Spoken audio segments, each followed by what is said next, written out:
Ladies and gentlemen, it is time for war. 7 years to be accurate, and before you think that I will talk about the beginnings of this war, or that this can be considered kind of the First World War, in which Britain, Prussia, Hanover, Brunswick-Wolfenbüttel, Hesse-Kassel and Schaumburg-Lippe fought the armies of France, the Holy Roman Empire, Sweden, Spain, Saxony and Russia.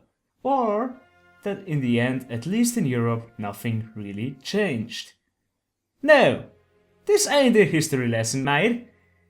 This be another first try. And my name is Nick, and this time we covered the 7 Years' War, 1756 to 1763. And I'm extremely sorry for this extremely bad British impression here. Anyway, the 7 Years' War is a resource management / strategy game developed by Oliver Kappelmüller. Yes, this is a product developed by one person alone over the course of the last 3 years. Before describing the gameplay features, as always, we take a look at the options menu, resolution options, some graphics details, separate volume sliders for music and sound, and some gameplay options can be found here. It's not that impressive, but it's not the worst either. In terms of looks, I was a bit reminded of Civilization 3, and apart from not being tile-based, it is pretty similar to it as well. You have to set up trade routes, choose policies, and research new technologies. And conquer your enemies while you're at it. You can manage buildings and things like production for each city you have. What you have to do in the 7 Years' War as well, though, is that you have to set up production lines and supply trains for your army. As you can see, the game is fairly complex and has quite a lot of things for you to look after. Which is what brings me to my first point of criticism. Apart from a fairly detailed manual on the game's homepage, there is not really a concise or easy to digest tutorial. Especially with more materials like loam spawning at some point later in the game, you don't know how to gather these, since you are not told which building is required to get it. I mean, sure, you can figure out what building to use by thinking about it, but sometimes games have different expectations from what you think is the way to go, which is why more tooltips, or even better, a tutorial might have not been a bad thing to have here. Speaking of tooltips, sometimes it happens that tooltips become unreadable because they overlap each other. But that's just a minor bug and a little annoyance which you can circumvent by simply knowing which position what building is, just as an example.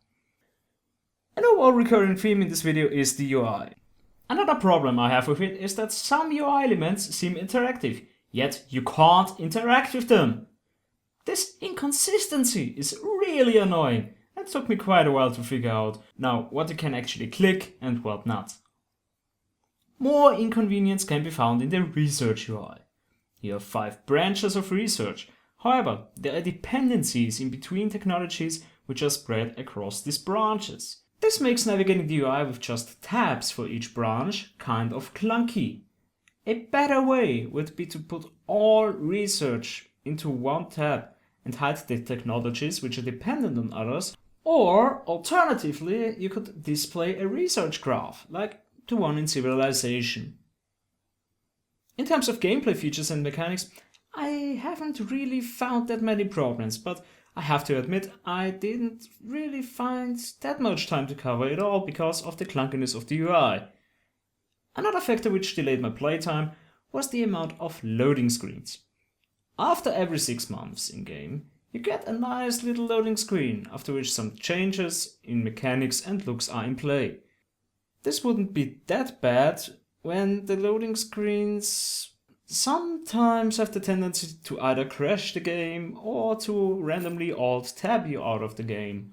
Though I have to add that in the release version of the game I didn't encounter any crashes so far, so hopefully that is fixed by now. So, let's finish this war with a conclusion, shall we? And I'll start off with a catchphrase. people that are into slower paced strategy and management games might get their fun out of it. Isn't it a nice little catchphrase? I like to use it a lot, but in this case, it's certainly true. However, in my opinion as a valid gamer, I don't think that 7 Years' War is not really everybody's game. Especially with a price tag of 20 euros. What could have helped? Well, I think cutting 5 or 6 campaigns and adding an elaborate tutorial mode and working on a better UI would have helped the game quite a lot. But as it stands, sadly I have to say that the 7 Years' War did not make it first try. My name has been Nick, ladies and gentlemen, and I shall see you guys next time.